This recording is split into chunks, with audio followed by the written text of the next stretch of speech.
नमस्कार, मैं हूँ रेणुका काले। मेरी हिंदी कक्षा हिंदी पथ में आपका स्वागत है।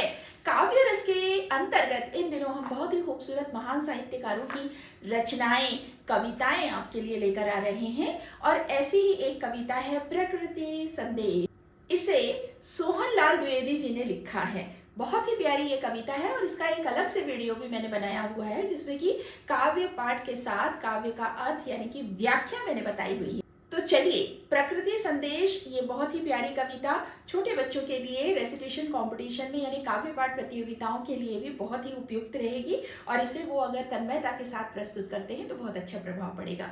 तो आइए देखते हैं। देखिए, काव्य पाठ प्रतियोगिता में कोई सी भी कविता नहीं प्रस्तुत की जानी चाहिए, इसलिए ऐसा कह रही हूँ कि काव्य पाठ प्रतियोगिता में बच्चों की मोहक अदायगी तो मन मोह ही लेती है, लेकिन जब प्रतियोगिता की बात आती है ना, तो अगर प्रतियोगिता में कोई बहुत ही मीनिंगफुल और सार्थक कविता, कोई संदेश देने वाली कविता हम प्रस्तुत करते हैं ना, तो उसका एक अलग ही प्रभाव पड़ता है और सुनने वालों को लगता है कि वाह वाह क्या बात थी, इस कविता में तो बहुत ही अच्छी सीख हमें मिली है, या इस कविता का संदेश, इसका मैसेज बड़ा ही पावरफुल था, बड़ा ही अच्छा था।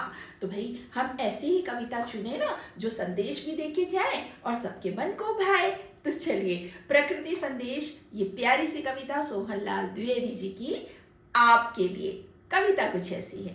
पर्वत कहता शीश उठाकर तुम भी ऊंचे बन जाओ, सागर कहता लहराकर मन में गहराई लाओ। समझ रहे हो क्या कहती है? उठती गिरती तरल तरंग, भर लो अपने दिल में मीठी मीठी मृदुल उमंग। पृथ्वी कहती धैर्य न छोड़ो, कितना भी हो तुम पर भार।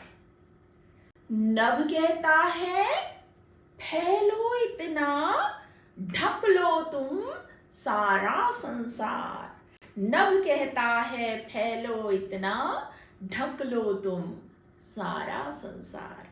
तो देखा आपने कितनी प्यारी ये कविता थी, प्रकृति संदेश।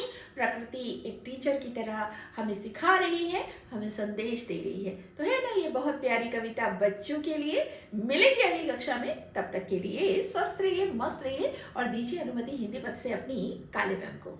नमस्कार।